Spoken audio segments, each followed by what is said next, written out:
अस्सलाम वालेकुम class 11।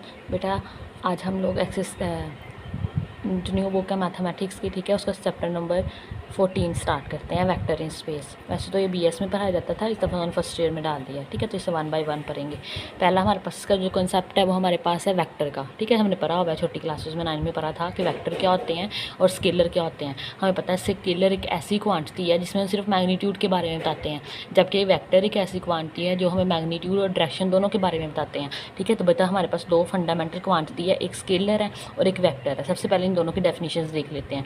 A scalar is a quantity that has only magnitude और size. Scalar एक ऐसी क्वांटिटी है जिसका सिर्फ मैग्नीट्यूड होता है या फिर साइज होता है। सच एज हमारे पास mass, time, density, temperature, length, volume, speed, work, ये सारी बेटा हमारे पास क्या है, स्केलर क्वांटिटी है। दूसरी तरफ हमारे पास आती है vector. Vector is a quantity that has both magnitude and direction, जिसके हमारे पास मैग्नीट्यूड भी बताती है और हमें डायरेक्शन भी बताती है, वो हमारे पास वेक्टर होती है। जैसे हमारे पास डिस्प्लेसमेंट हो गया, वेलोसिटी हो गया, एक्सेलरेशन हो गया, weight, force, momentum, electric and magnetic field, ठीक है। दोनों में बेसिक डिफरेंस ये है कि सिर्फ हमें मैग्नीट्यूड के बारे में बताता है तो वो स्केलर है, अगर हमें मैग्नीट्यूड और डायरेक्शन दोनों के बारे में बता रहा है तो हमारे पास वेक्टर है। इनकी एक आधी दो एग्जाम्पल्स याद कर लीजिएगा, ठीक है। नेक्स्ट हमारे पास है geometrically a vector is represented by the directed line segment A B. कहते हैं हम लोग ज्योमेट्रिकली कैसे रिप्रेजेंट करते हैं। बेटा एक लाइन सेगमेंट होता है हमारे पास, ये देखें ये एक लाइन सेगमेंट है, इसका एक पॉइंट ए है और दूसरा बी है, ठीक है। कहते हैं with a as initial point, a हमारे पास इनिशियल पॉइंट है और बी इसका आखिरी पॉइंट है, टर्मिनल पॉइंट है। और जो ऊपर एरो लगा होता है, ठीक है, एरो लगाते हैं ना तो ये डायरेक्शन को शो करता है कि ए से बी की तरफ जाना है। In two dimensional R2 a vector has component that can be represented by an order pair। हमें पता है टू डिमेंशन हमारे पास वो चीज़ें होती हैं जो पेपर पे ना ड्रॉ किया जा सके, ठीक है। वो हमारे पास टू डिमेंशन होते हैं जिससे कि R2 से रिप्रेजेंट करते हैं। उसमें हमें पता है कि हम चीज़ों को ऑर्डर पेयर की शक्ल में लिखते हैं। पहले x की वैल्यू आती है, फिर y की वैल्यू आती है, ठीक है। For the vector u is equal to x comma y, ठीक है, और ये स्क्वायर ब्रैकेट लगी हुई है। कहते हैं x and y represent the component of u। जो x है और y है वो u के कंपोनेंट है, वेक्टर के कंपोनेंट है। पर जब भी वेक्टर को रिप्रेजेंट करना है ना, जब तो इसके नीचे लाइन लगी होती है, ठीक है, ये वेक्टर को रिप्रेजेंट करते हैं। जैसे फिर आप ऐसे ऊपर एरो लगा दें, ठीक है, जैसे आपको ठीक लगे। अब ये हमारे पास है एडिशंस ऑफ वेक्टर, के दो वेक्टर की एडिशन कैसे करते हैं। For any two vector u and v। बेटा ये हमारे पास दो वेक्टर हैं, एक u है और एक v है।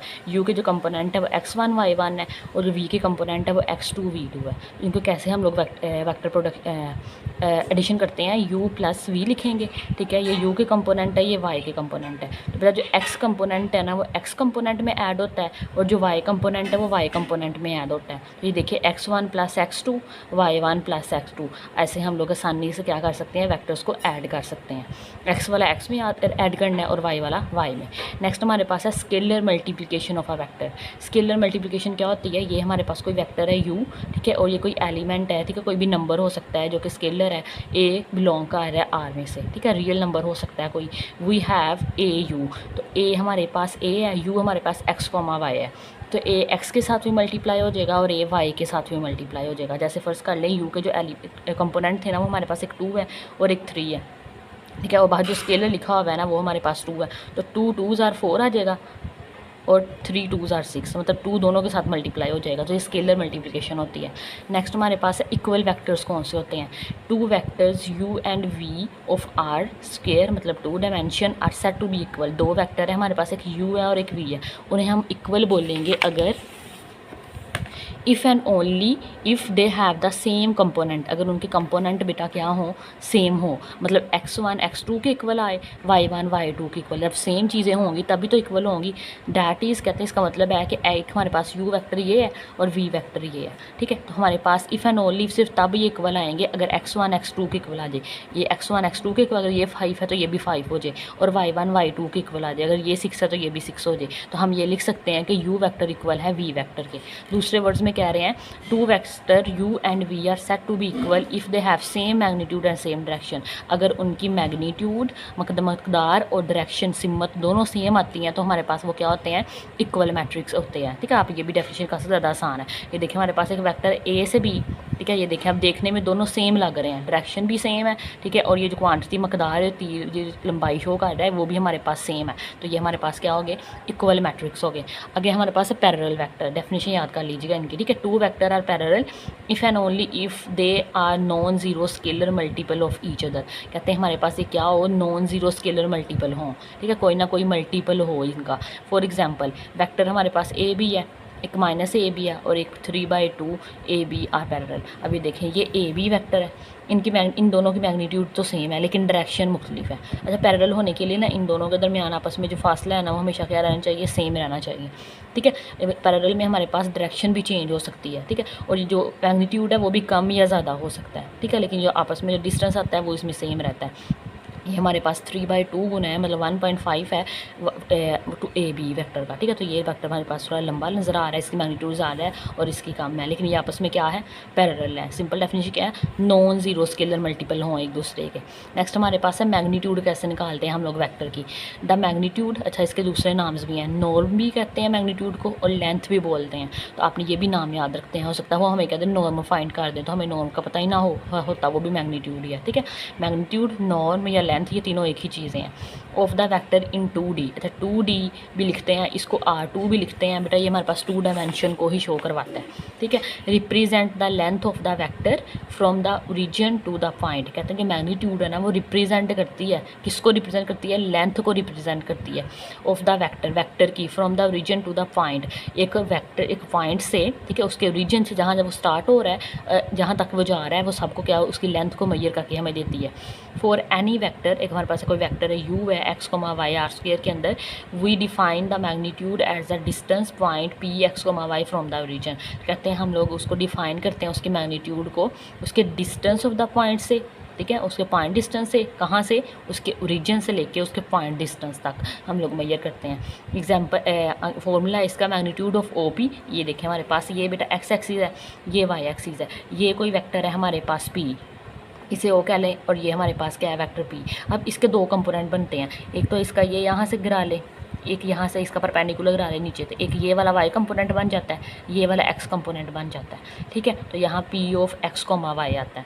इसका हम लोगों ने कैसे मैग्नीट्यूड निकालते हैं, x का स्क्वायर जमा y का स्क्वायर अंडर रूट, ठीक है। हमारे पास x कंपोनेंट का स्क्वायर लेना है, ये y कंपोनेंट का स्क्वायर लेना है और ये अंडर रूट लेना है। ये छोटी क्लासों में हमें ड्राइव करना भी सीखा हुआ है, तो आपने इस तरफ ये फॉर्मूला याद रख लें कि मैग्नीट्यूड निकालने के लिए क्या करना है, एक्स कंपोनेंट का स्क्वायर लेना है, वाई कंपोनेंट का स्क्वायर लेना है और उसका क्या कर लेना है, अंडर रूट ले लेना है। पाइथागोरस थ्योरम से आता है, आपको पता भी होगा शायद, ठीक है। ये देखें, ये हमारे पास ये अगर 90 ये हम एंगल मान लें तो बेटा ये हमारे पास क्या आती है, ये परपेंडिकुलर है, ये हाइपोटेनियस है और ये हमारे पास बेस है। तो पाइथागोरस थ्योरम होता क्या है हमारे पास, परपेंडिकुलर हाइपोटेन्यूज का स्क्वायर, मतलब हमारे पास हाइपोटेन्यूज यहाँ पे क्या है OP, इसका square is equal to perpendicular का स्क्वायर, परपेंडिकुलर यहाँ पे y है, ठीक है, y, और यहाँ पे बेस के हमारे पास क्या x है, तो x का स्क्वायर आ जाएगा। तो दोनों तरफ हमारे पास अंदर रूट ले लें तो बेटा ये आ जाएगा y स्क्वायर जमा x स्क्वायर अंडर रूट, ये ऐसे ड्राइव हुआ होता है, x स्क्वायर जमा y स्क्वायर अंडर रूट आ जाएगा, ठीक है। Now we will learn some mathematical operation involving vector in 3 dimension. ये हमारे पास जो ऑपरेशन थे ना बेटा ये 2 डायमेंशन के थे, ठीक है। नेक्स्ट हमारे पास ना 3 डायमेंशंस के हैं तो वो पढ़ते हैं बेटा। नेक्स्ट हमारे पास है rectangular coordinate system in space, ठीक है। सब स्पेस के अंदर है तो हमारे स्पेस में हम लोग 3 डायमेंशन की बात करते हैं, r³ की, या फिर 3D भी बोलते हैं बेटा। जैसे हमारे पास बुक है ना, ये भी हमारे पास 3 डायमेंशंस की हैं। अब ये देखें, ये हमारे पास एक इसका कंपोनेंट होता है, ये x कंपोनेंट है, ठीक है, ये वाला y कंपोनेंट है और ये वाला z कंपोनेंट है, 3 कंपोनेंट होते हैं। अभी हम एक कमरे में बैठे हुए हैं, अगर आप कमरे में बैठे हुए तो बेटा वो भी हमारे पास 3 डायमेंशन होता है, जब तो हमारे कमरे क्यूबिक होते हैं या फिर हमारे पास रेक्टेंगल बने होते हैं, ठीक है। तो ये हमारे पास है, ये पढ़ते हैं इसको, 3 डायमेंशन में हम लोग वेक्टर को कैसे डील करते हैं। In space our rectangular coordinate system is constructed using 3 mutually orthogonal perpendicular axis.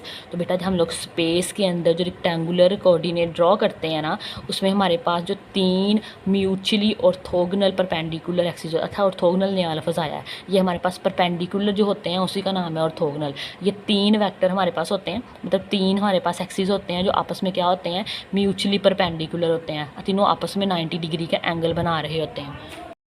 बेटा ये एक मार्कर है, ये दूसरा है, ठीक है। हम इसे बना के देखते हैं। ये अगर हमारे पास एक्स एक्सिस है तो ये वाई है, तो ये तीसरा हमारे पास क्या होता है, ये हमारे पास जी एक्सिस होता है, ठीक है। तो ये तीनों, ये हमारे पास ये भी आपस में 90 डिग्री के साथ है, ये इसके साथ भी 90 डिग्री के साथ है, और ये आपस में भी 90 डिग्री के साथ है। तो ये तीनों हमारे पास जो एक्सिस है बेटा, ये तीनों आपस में क्या होते हैं, ऑर्थोगोनल होते हैं। मतलब तीनों का आपस में कौन सा एंगल होता है, 90 डिग्री का एंगल होता है, याद रखना है, ठीक है।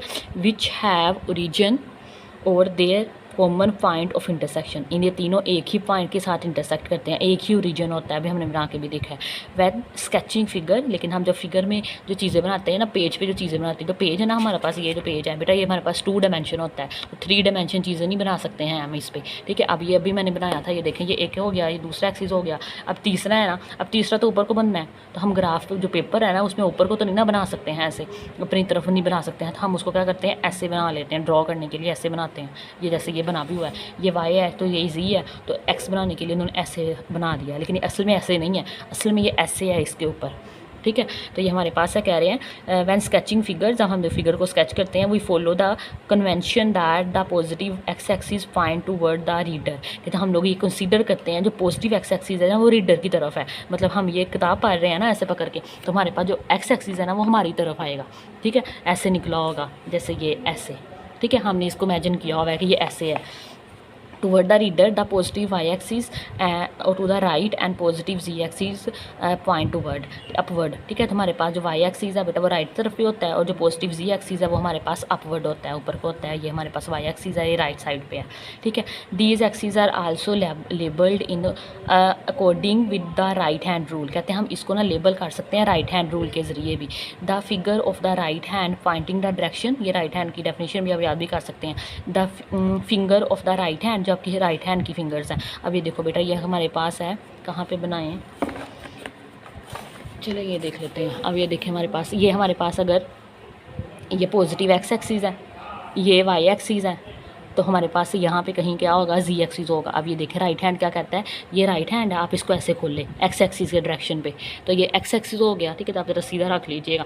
तो हमारे जो कर्ल्ड फिंगर्स को कर्ल करना है वाई एक्सिस के अकॉर्डिंग, तो जो ऊपर थंब आ जाता है ना ये ऊपर को, तो ये हमारे पास क्या होगा, जी एक्सिस, ठीक है। अगेन देखें, ये हमारे पास बेटा एक्स एक्सिस है, तो अपनी फिंगर्स इस तरफ खोल देंगे, तो इसको फिंगर जो कर्ल्ड करनी है, जो फिंगर कर्ल हो रही है, वो वाई एक्सिस की तरफ होंगी, और जो अपवर्ड हमारे पास आता है, जो थंब आता है अपवर्ड, वो हमारे पास क्या होता है, जी एक्सिस, जिसको हम ऐसे रिप्रेजेंट कर देते हैं। ये हमारे पास क्या होता है, जी एक्सिस। तो ये हमारे पास राइट हैंड रूल है, तो वो भी वही लिखा हुआ है कि हमारे पास जब finger of the right hand, जो हमारे पास फिंगर्स है राइट हैंड की, point in the direction of the positive x axis, वो किसको रिप्रेजेंट करती है बेटा, वो पॉजिटिव एक्स एक्सिस को। ये हमारे पास पॉजिटिव एक्स एक्सिस हो गया। Curled image toward the positive, हमारे पास हम लोगों ने कर्व, ये हमारे पास ऐसे पढ़ा हुआ था, हमने फिंगर को कर्ल कर लिया ऐसे, तो वो हमारे पास किसकी तरफ हो गई, वाई एक्सिस की तरफ हो गई, ठीक है, पॉजिटिव वाई एक्सिस की तरफ। And will be the thumb point the direction of the positive z axis, तो हमारे पास थंब ऐसे एक्स है, ये हमारे पास वाई एक्सिस है, और जो ऊपर को थंब आता है वो हमारे पास फिर किसको रिप्रेजेंट करता है, वो पॉजिटिव जी एक्सिस को रिप्रेजेंट करता है। बेटा ये 3 डेफिनेशन है, आप कर लीजिएगा यहाँ से लेके यहाँ तक, ठीक है। Point P in space has 3 coordinate, कहते हैं हमारे पास यहाँ पे एक पॉइंट P है, उसके 3 कोऑर्डिनेट्स हैं। अब ये देखें, ये हमारे पास एक पॉइंट P, इसके 3 कोऑर्डिनेट है, अंडरस्टूड 3 ही होती है, एक एक्स का होगा, एक वाई का होगा, एक जी का होगा हमारे पास, ठीक है। कहते हैं one long x axis, second long y axis and third long z axis, ठीक है। एक हमारे पास एक्स का होगा, दूसरा वाई का और तीसरा जी का। कहते हैं if the directed distance along x y and z axis respectively a b and c, कहते हैं हमारे पास जो एक्स एक्सिस का कंपोनेंट है ना, वो हमारे पास ए है, जो वाई का है वो बी है, और जो जी का है वो सी है, ठीक है। Then the point P is written with the unique triple of the real numbers as A B C. तो हम पॉइंट पी, पहले हम लोग तब 2 डायमेंशन की बात करते हैं ना, 2 एक्स और वाई कंपोनेंट ही आते हैं, तो हमारे पास जी भी आ गया, तो हमारे पास ये आ जाएगा पी ए बी और सी, ए कंपोनेंट एक्स एक्सिस का, बी कंपोनेंट हमारे पास वाई एक्सिस का, और सी वाला हमारे पास जी एक्सिस का है। तो बेटा ये देखें, ये हमारे पास एक्स है, ये जी है, और ये वाई है हमारे पास। तो यहाँ पे कोई पॉइंट आ रहा है, ठीक है, तो इसके 3 कंपोनेंट होंगे। एक हमारे पास ये ए कंपोनेंट है, ये हमारे पास जो कि एक्स एक्सिस के लॉन्ग है, ठीक है। ये हमारे पास बी कंपोनेंट है जो कि हमारे पास वाई एक्सिस के लॉन्ग है, और ये हमारे पास एक जी कंपोनेंट है जो कि हमारे पास सी है, ठीक है। तो ये हमारे पास पी ए बी और सी, ये 3 पॉइंट बनते हैं इसके। नेक्स्ट हमारे पास concept of a vector in space, कि हमारे पास स्पेस के अंदर हमारे पास वेक्टर का कॉन्सेप्ट क्या है। तो हमारे पास डेफिनेशन है इसकी, द वेक्टर R3 से मुराद अगेन 3 डायमेंशनल है, ठीक है। इसमें हमारे पास 3 कंपोनेंट आएंगे, कर्ली ब्रैकेट लगाएं x, y, z, ठीक है, 3 है और ये तीनों कहाँ से बिलोंग करते हैं, रियल नंबर में से बिलोंग करते हैं। इस कॉल्ड 3 डायमेंशनल स्पेस। बेटा ये हमारे पास डेफिनेशन है किसकी, 3 डायमेंशनल स्पेस की। 3 नंबर आ गया ना, इस पर 3 कंपोनेंट आ जाते हैं x, y और z, तो हमारे पास 3 डायमेंशनल स्पेस होती है। An element x, y and z belong to R³ represent a point P, X, Y, Z। कहते हैं जो एलिमेंट है ये वाला वो रिप्रेजेंट किसको करता है, इस पॉइंट P को रिप्रेजेंट करता है, which is uniquely determine by it's coordinate x, y and z। कहते हैं ये यूनिक हमारे पास कोऑर्डिनेट होते हैं x का, y का और z का। Given a vector u in space, कहते हैं कि हमारे पास u वेक्टर है जो कि स्पेस के अंदर है। There exist a unique point P, X, y, तो उस u वेक्टर के हमारे पास पॉइंट क्या होगा, यूनिक होगा, वो क्या है, x, y और z। अब ये देखिए हमारे पास ये हमारे पास वेक्टर है u, ठीक है। तो बेटा ये हमारे पास इसके ये हमारे पास जो पॉइंट है P, इसका यूनिक पॉइंट होता है, एक x है, y है और z है, ठीक है, स्पेस के अंदर। Such that the factor OP, कहते हैं जो वेक्टर है हमारे पास ये O है और ये पॉइंट P है, ठीक है, ये पॉइंट हमारे पास P है, इज़ इक्वल टू यू। हमारे पास ये u के इक्वल है, फिगर में भी नज़र आ रहा है, OP भी वही है और ये u वेक्टर लिया है वह भी वही है। Now each vector x, y, z belong to R³ is associated with the unique order triple. कहते हैं जितने भी वेक्टर इस R³ में आएंगे, इस 3 डायमेंशन में आएंगे, वो हर एक का एक यूनिक ऑर्डर ट्रिपल होगा, ठीक है। तो हर एक के यूनिक एलिमेंट मिलते हैं हमें, which represent the vector UOP is equal to x, y, z। तो हम लोग इसको ऐसे रिप्रेजेंट कर देंगे, x, y, z। x हमारे पास x एक्सिस का, y एक्सिस का और z एक्सिस के एलिमेंट्स हैं। बेटा नेक्स्ट है हमारे पास fundamental mathematical operation for vector in space. Space के अंदर हमारे पास कौन थे मैथमेटिकल ऑपरेशन लगते हैं वो देखते हैं। पहला तो हमारे पास है, कहते हैं वो डिफाइन करेंगे हम लोग एडिशन को और स्केलर मल्टीप्लिकेशन को R3 के अंदर। तो पहला तो बेटा हमारे पास एडिशन है, जैसे हम लोगों ने 2 कंपोनेंट का भी देखा है पीछे 2D के अंदर, ठीक है। कहते हैं for any 2 vector u and v। बेटा u कंपोनेंट है, एक हमारे पास वेक्टर है सॉरी, और एक हमारे पास v वेक्टर है। इसके कंपोनेंट है हमारे पास x, y और z, और इसके हैं x डैश, y डैश और z डैश। वी हैव, हम क्या करना चाह रहे हैं, इन दोनों को ऐड करना चाह रहे हैं, तो u प्लस वी लिख दें, x, y एंड z ये सेम है हमारे पास। इसका बेटा x कंपोनेंट में ऐड हो जाएगा, y में और z में, तो क्या आ जाएगा x plus x dash comma y plus y dash comma z plus z dash. तो सिंपल ये आसानी से हमारे पास एडिशन हो जाएगी वेक्टर्स की। अब स्केलर मल्टीप्लिकेशन है, स्केलर में हम लोगों ने कोई रियल नंबर मल्टीप्लाई करवाना होता है, ठीक है, किसी वेक्टर के साथ। तो u हमारे पास एक वेक्टर है x, y, z and a हमारे पास कोई स्केलर है जो कि रियल नंबर में से बिलोंग कर रहा है। We have a u is equal to a x, y। u हमारे पास है ना x, y और z, बट जो a है वो x के साथ भी मल्टीप्लाई होगा, y के साथ भी और z के साथ भी आ जाएगा हमारे पास a x, a y, a z। तो बेटा ये देखें हमारे पास आगे लिखा हुआ है the set of all ordered triples. हमारे पास जितने भी ऑल ऑर्डर ट्रिपल्स हैं ना रियल नंबर्स की, together will the rule of addition and scalar multiplication is also called the vectors in R3। अगर दोनों को हम लोग बोला जाए ना, इकट्ठा बोलते हैं आप, together with the rule of addition के साथ भी और स्केलर मल्टीप्लिकेशन भी, तो हम इसे कह सकते हैं ये सेट है हमारे पास वेक्टर्स इन R3 के अंदर, ठीक है। तो नेक्स्ट हमारे पास है for the vectors u, x, y and z, x, y, z are the component of u। जो x, y और z है ना, हम इसको क्या बोलते हैं, ये कंपोनेंट है u के। The definition of vectors in R3 state that vector addition and scalar multiplication are to be carried out also for vector in space just as for vector in plane। कहते हैं हम लोग ये definition कर सकते हैं इसकी कि जैसे हमारे पास वेक्टर एडिशन और स्केलर मल्टीप्लिकेशन 2 डायमेंशन में होती है ना, एक प्लेन के अंदर होती है, उसी तरह हमारे पास ये स्पेस के अंदर भी होती है, ठीक है। प्लेन हमारे पास 2 डायमेंशन होती है, स्पेस हमारे पास 3 डायमेंशन होती है। Similarly we define in R3 a point है हमारे पास the negative of the vector. हम इस वेक्टर का क्या करना चाह रहे हैं, नेगेटिव लेना चाह रहे हैं, तो बेटा इसको नेगेटिव से मल्टीप्लाई करवा दें, तो ये -u आ जाएगा, तो ये -1 इंटू यू, तो ये हमारे पास -1 बेसिकली एक स्केलर हो गया ना, तो ये हमारे पास x के साथ भी मल्टीप्लाई हो जाएगा, y के साथ भी और z के साथ, तो क्या आ जाएगा -x -y और -z। इस तरह हम किसी भी वेक्टर का नेगेटिव ले सकते हैं। आगे difference of any two vector, बेटा डिफरेंस कैसे लेंगे हम लोग, दो वेक्टर को माइनस करने को डिफरेंस बोलते हैं ना। अगर एक वेक्टर हमारे पास है v x dash y dash z dash और दूसरा डब्ल्यू है x double dash y double dash z double dash, इनका हम लोगों ने क्या लेना है, नेगेटिव लेना है। तो बेटा वी माइनस डब्ल्यू आ जाएगा। अब ये माइनस है ना, इसको इधर ले जाएँ इसके साथ, ठीक है। तो ये वी प्लस माइनस डब्ल्यू आ जाएगा। तो अगेन जैसे एडिशन करनी है वैसे ही सब्ट्रैक्शन करनी है। एक्स वाला एक्स में से माइनस हो जाएगा, वाई वाला वाई में से और जी वाला जी में से। तो क्या आ जाएगा, x dash minus x double dash, y minus y double dash और z minus z double dash. अब जीरो वेक्टर कौन सा होता है, अगर ऐसा वेक्टर जिसके एक्स वाई और जी तीनों कंपोनेंट हमारे पास जीरो हों, वो हमारे पास जीरो वेक्टर होता है। नेक्स्ट हमारे पास है equality of two vector. Equality of two vector क्या होता है, टू वेक्टर ए एंड डब्ल्यू are set to be equal, ठीक है। हम दो वेक्टर को इक्वल बोलेंगे, सेम डेफिनेशन है प्लेन वाली। अगर हमारे पास एक्स कंपोनेंट इस एक्स कंपोनेंट के इक्वल चला जाए और हमारे पास वाई कंपोनेंट है वाई कंपोनेंट के इक्वल और जी कंपोनेंट है जी कंपोनेंट के इक्वल चला जाए, तो दो वेक्टर हमारे पास इक्वल होते हैं, इक्वालिटी में होते हैं। कहते हैं are set to be equal, u is v is equal to डब्ल्यू if and only if x dash हमारे पास डबल डैश के इक्वल है, y dash is equal to y double dash and z is equal to z dash is equal to z double dash. Next बेटा हमारे पास है position vector क्या होता है, फॉर एवरी पॉइंट पी, कहते हैं कोई भी हमारे पास कोई पॉइंट है पी एक्स वाई जी, उसके कोऑर्डिनेट है R3 के अंदर, स्पेस के अंदर।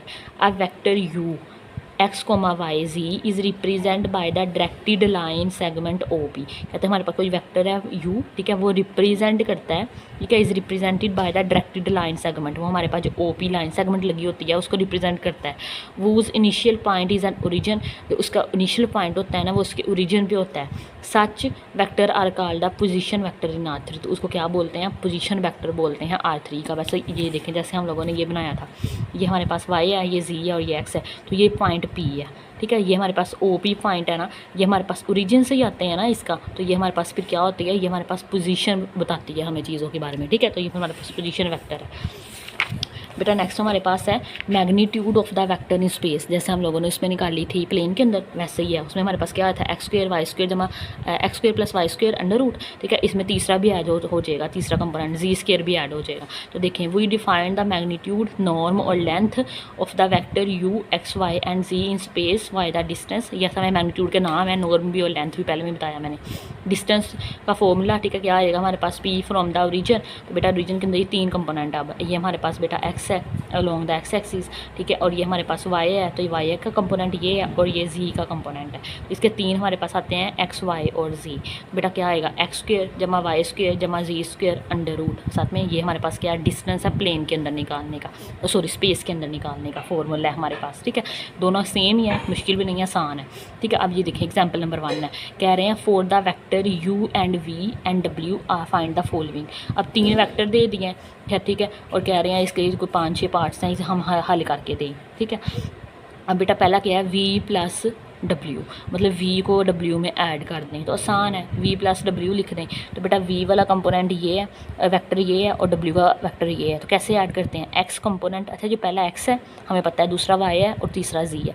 एक्स वाला एक्स में ऐड कर देंगे तो क्या आ जाएगा, 2 - 1 आ जाएगा, क्योंकि यहाँ -1 लगा हुआ है, ठीक है। तो 1 + 4 आ जाएगा और 3 + 0 आ जाएगा। 2 - 1 1, 4 और 1 5, ठीक है, और 3 + 0 हमारे पास 3 आ जाएगा, ठीक है। ये पहला निकल आया। दूसरा क्या है, 2W, ये स्केलर मल्टीप्लिकेशन है, W के साथ 2 एक स्केलर है जो कि मल्टीप्लाई होना चाह रहा है, ठीक है। 2 लिखें, W हमारे पास क्या है, -1 4 और 2, तो हर एक के साथ मल्टीप्लाई हो जाएगा। 2 1s are -2, ठीक है, 4 2s are 8 और 2 0 0 आ जाएगा। नेक्स्ट हमारे पास u है, और ये जो दोनों लाइनें लगी होती हैं ना, ये मैग्नीट्यूड को शो करती हैं, ठीक है। जो ऊपर जो मैग्नीट्यूड डेफिनेशन पड़ी है उसमें भी ये लगी हुई हैं, ठीक है। तो मैग्नीट्यूड को रिप्रेजेंट करती है। तो u हमारे पास क्या है, 1 2, मतलब ये x है, ये y है और ये z है, तो क्या आ जाएगा, x square plus y square जमा जी स्क्वेयर और ऊपर क्या आ जाएगा, अंडर रूट आ जाएगा।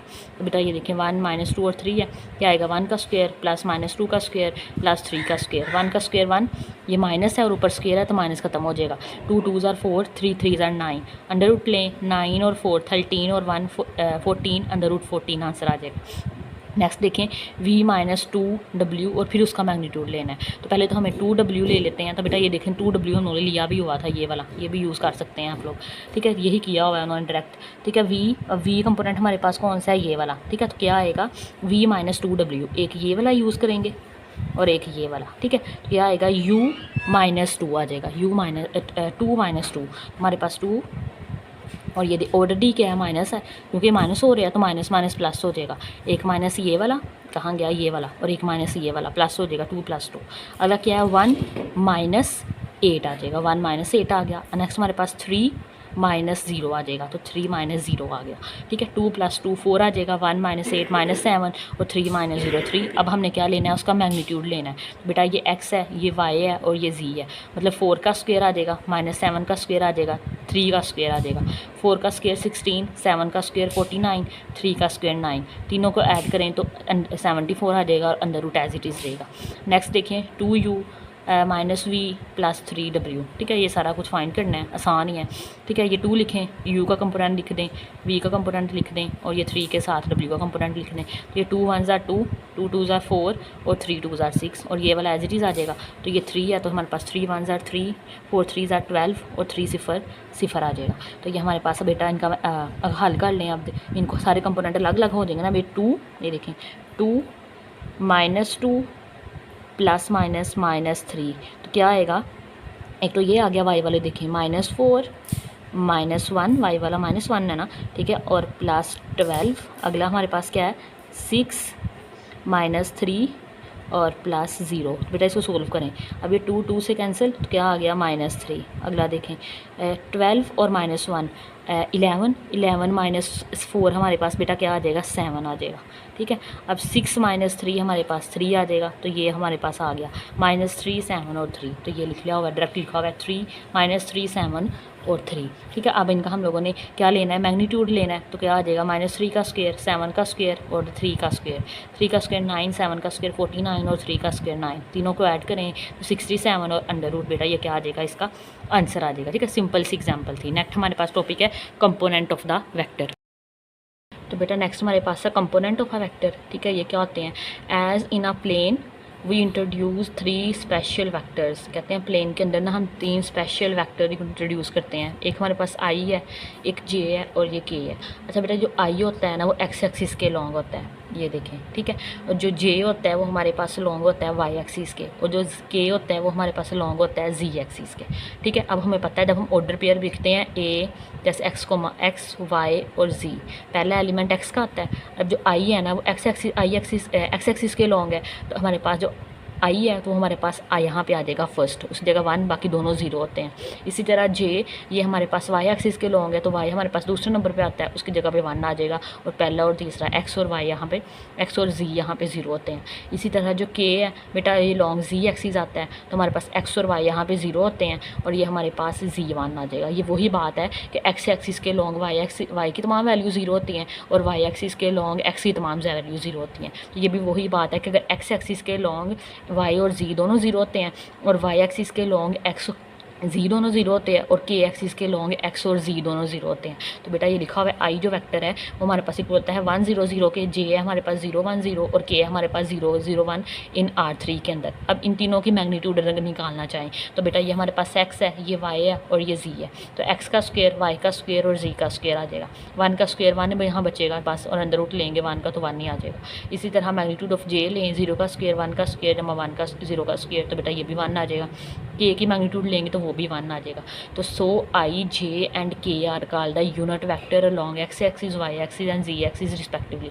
अब कहते हैं क्योंकि तीनों की मैग्नीट्यूड 1 आ गई है, ठीक है, तो तीनों x i, y, i, j और k ये तीनों हमारे पास यूनिट वेक्टर्स हैं किस x एक्सिस, y एक्सिस और z एक्सिस के अलोंग, ठीक है। Using the definition of addition and scalar multiplication the vector x y z can be written as. Scalar multiplication के मुताबिक हम इसे ऐसे लिख सकते हैं, ये देखें u x y z, x ये x है 0 0 0 y 0, ठीक है, 0 0 z आ जाएगा। अब यहाँ में से x को ले लें, यहाँ में से y को ले लें, यहाँ में से z को ले लें, तो बेटा यहाँ पे क्या बचता है, जब x हमारे पास x ही बचेगा, यहाँ पे x i, y j और z k, ठीक है, ये हमारे पास बन जाता है।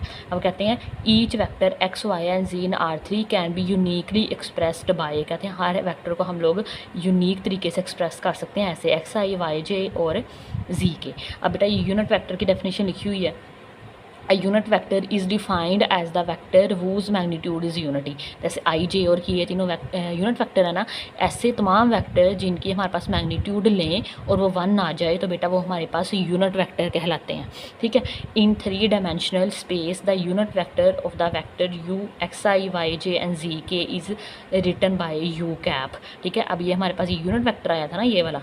ठीक है, कहते हैं हम वेक्टर स्पेस के अंदर उन्हें कैसे लिखते हैं, ऐसे u लिख के ना उसके ऊपर कैप लगा लेनी है ऐसे। ठीक है, रीड कैसे करते हैं, हैट। ठीक है, हैट से रीड एज यू हैट, ऐसे रिप्रेजेंट रीड करेंगे इसे।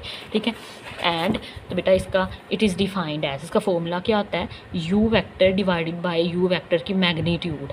ठीक है, तो हमारे पास ये u वेक्टर हमारे पास है क्या, xi, ठीक है, प्लस yj प्लस zk, यही होता है ना। तो ये क्या आता है, ऊपर मैग्नीट्यूड लेनी है तो नीचे हर एक के साथ मैग्नीट्यूड आ जाएगी।